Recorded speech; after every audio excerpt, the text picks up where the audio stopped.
Alors c'est le printemps, j'ai besoin de place pour le jardin et là je vais vous montrer comment je gère les plates-bandes de jardinage chez moi.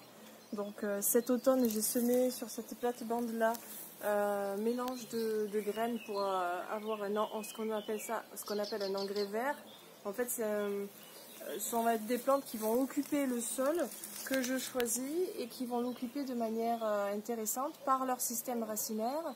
Et aussi, le fait de l'occuper, ça va me permettre aux autres plantes spontanées de type chien-dent, liseron, ou potentille, ou véronique par exemple, de ne pas s'émanciper sur la plate-bande. Donc là, si on fait le tour de cette plate-bande, on voit ici qu'il y a du seigle, on voit ici qu'il y a de la moutarde, on voit ici qu'il y a de la vesse, des plantes spontanées, il y a un petit peu de facélie aussi. Je ne sais plus où est-ce qu'elle est. Bon, il y a de la mauve, mais la mauve, elle m'intéresse, je la garde. Et donc, il y a plein de plantes avec du calendula aussi, un petit peu de là. Et ces plantes-là, je vais vous montrer. Et les plantes spontanées qu'il y a, elles sont intéressantes de par leur système racinaire. Ça m'a fait ce qu'on appelle en fait un couscous. Et regardez, si je mets un coup de fourche dans mon sol, donc déjà, la fourche s'enfonce bien, elle n'est pas tassée. Ça a permis de protéger le sol des pluies, du vent et des variations climatiques. Et là, on voit que c'est tout grumeleux. Vous voyez? Et ça, c'est le travail des racines qui fait ça. Des racines et de l'activité biologique, de l'activité du sol. Aucune machine ne me donnera cette qualité-là, en fait, de sol. Et regardez tout le réseau racinaire d'un seigle. C'est extrêmement productif en petites racines et ça émiette le sol, ça me le travaille en superficialité. Ce qui n'est pas le cas de la moutarde. Regardez la moutarde, elle va avoir un système racinaire avec des grosses racines qui vont faire des faisceaux et avec un pivot. Alors elle a eu un accident en fait, elle s'est fait manger, je ne sais pas si vous voyez en fait là. En stade de croissance et du coup elle a arrêté sa croissance au moment où les racines allaient le plus grandir, c'est-à-dire mars et avril. Il fait un peu chaud là au printemps et on remarque que la terre n'est pas très mouillée en fait, elle n'est pas très humide, elle commence à se sécher tout simplement parce que l'évaporation du soleil est trop forte et ça fait 15 jours, 3 semaines qu'il n'a plus plu. Donc là, l'engrais vert actuellement il est en train de me pomper l'eau du sol. Surtout que, en plus de ça, j'ai besoin de place pour planter des petits pois et des courges.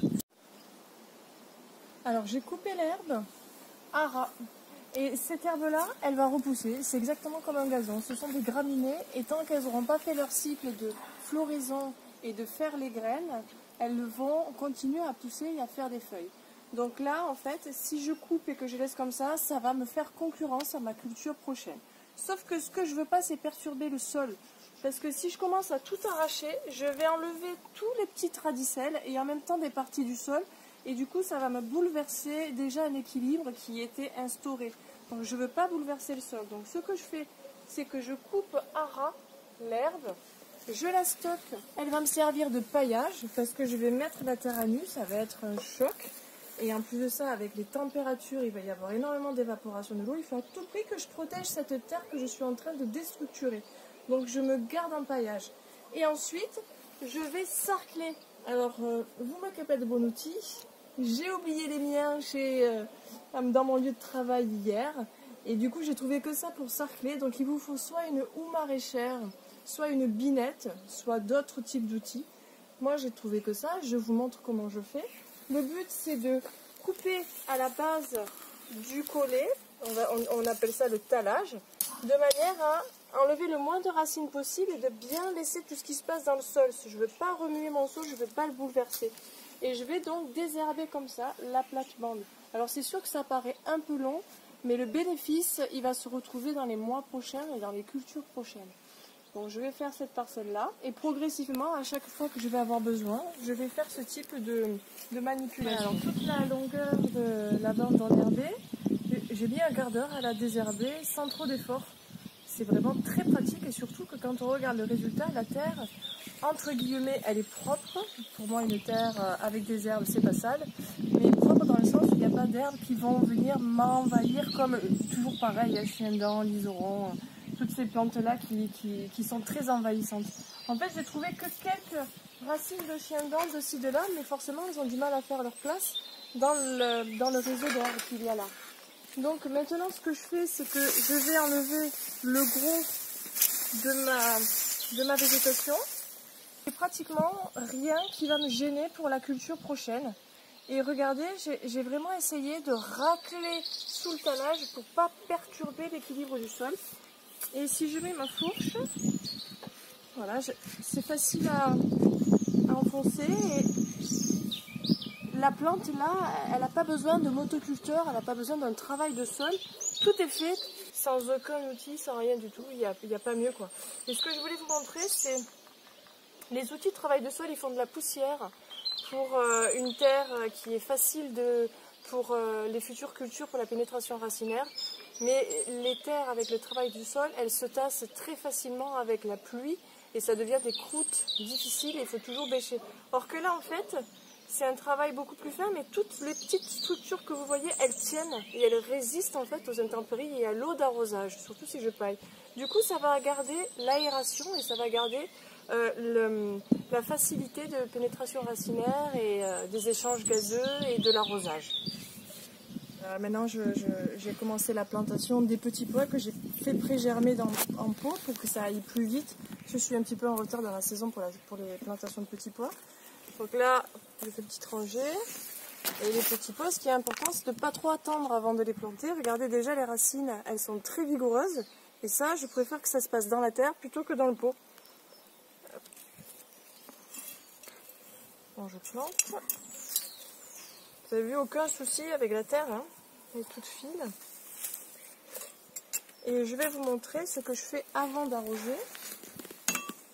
Avant d'arroser, je vais pailler de chaque côté.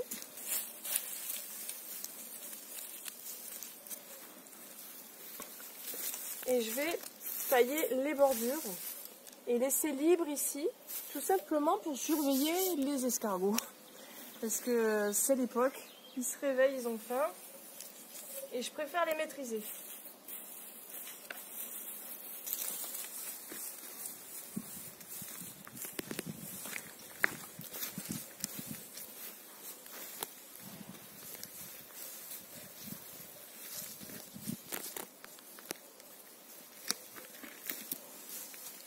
Alors je couvre bien, hein, vous avez vu, il y a une bonne épaisseur.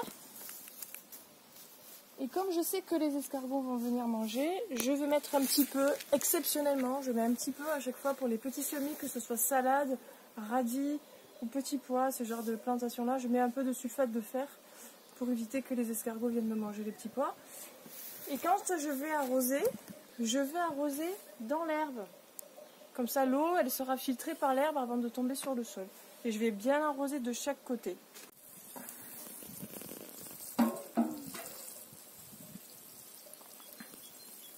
Donc forcément, il y a quelques gouttes qui vont tomber sur la terre, c'est pas gênant. Ce que je veux pas, c'est des gros paquets d'eau directement sur le sol.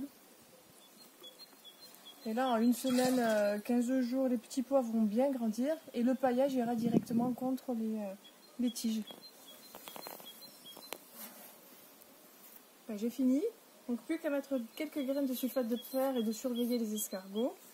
Et je vous dis bon courage pour la suite.